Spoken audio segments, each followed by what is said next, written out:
Oke, sebelumnya di video part pertama saya telah membahas tentang kandang. Di video part 2 ini kita lanjut membahas beberapa poin-poin penting dalam memelihara tarantula.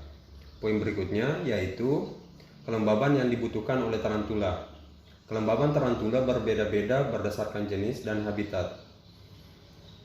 Jika tarantula berasal dari daerah yang beriklim hutan hujan, maka tarantula membutuhkan kelembaban sekitar 70%. Contohnya, jenis Lasiodora parahibana yang berasal dari negara Brazil membutuhkan kelembaban sekitar 65% hingga 75% dengan suhu rata-rata 18 derajat Celcius hingga 22 derajat Celcius.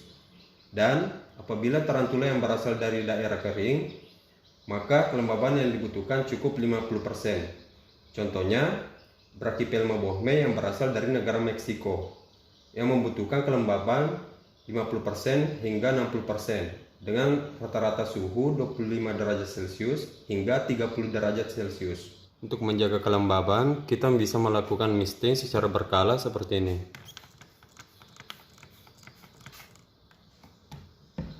Dan untuk yang ukuran besar, kita bisa siram satu sisi pada kokopit seperti ini.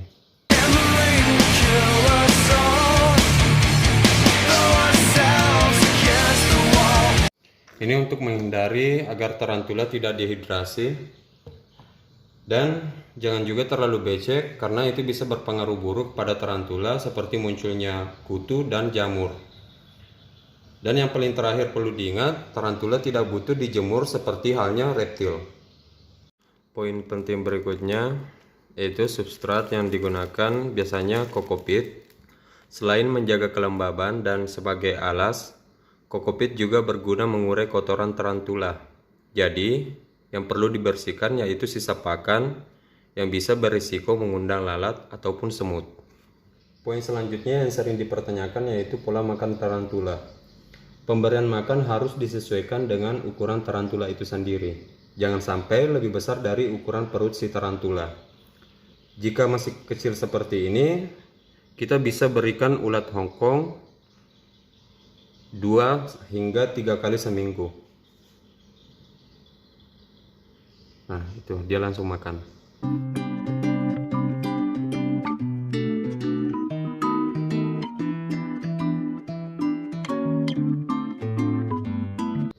Kebiasaan tarantula yang dari penangkaran juga berbeda-beda. Ada yang suka mangsa hidup-hidup, ada juga yang hanya ingin makan pre-kill dengan cara kepala ulat Hongkong dipencet atau dipotong 2. Jika sudah beranjak ke ukuran sekitar 4 atau 5 cm, kita sudah bisa berikan jangkrik 1 kali dalam seminggu. Seperti ini.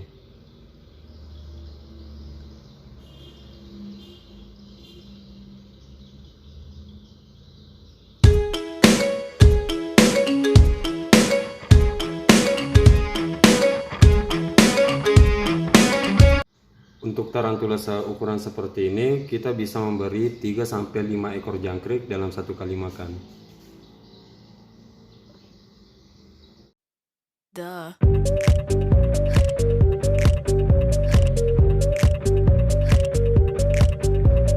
Yang memang faktanya tarantula termasuk hewan yang jarang makan, maka dari itu jangan sampai berlebihan dalam pemberian pakan, karena itu bisa berefek buruk pada tarantula seperti bed mold, DKS, atau bahkan kematian.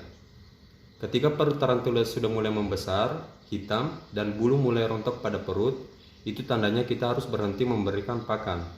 Karena tarantula sedang mengalami premol yang biasanya berlangsung selama 1 hingga 2 minggu. Dan setelah molting pun, jangan langsung memberikan pakan.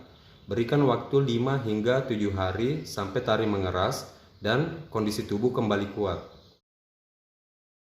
Pertumbuhan tarantula juga cukup beragam, mulai dari yang slow, medium to fast, hingga fast growth. Dan secara umum, tarantula memiliki umur yang cukup panjang, yang dimana betina rata-rata bisa hidup selama 15 hingga 25 tahun, sedangkan jantan berumur 5 hingga 7 tahun. Nah, itu tadi poin-poin pentingnya. Saya rasa sudah cukup menjawab pertanyaan-pertanyaan mengenai basic perawatan tarantula. Jikapun ada yang kurang, kalian bisa cari di Google secara detail dengan cara ketik care sheet beserta jenis tarantula yang ingin kalian pelihara.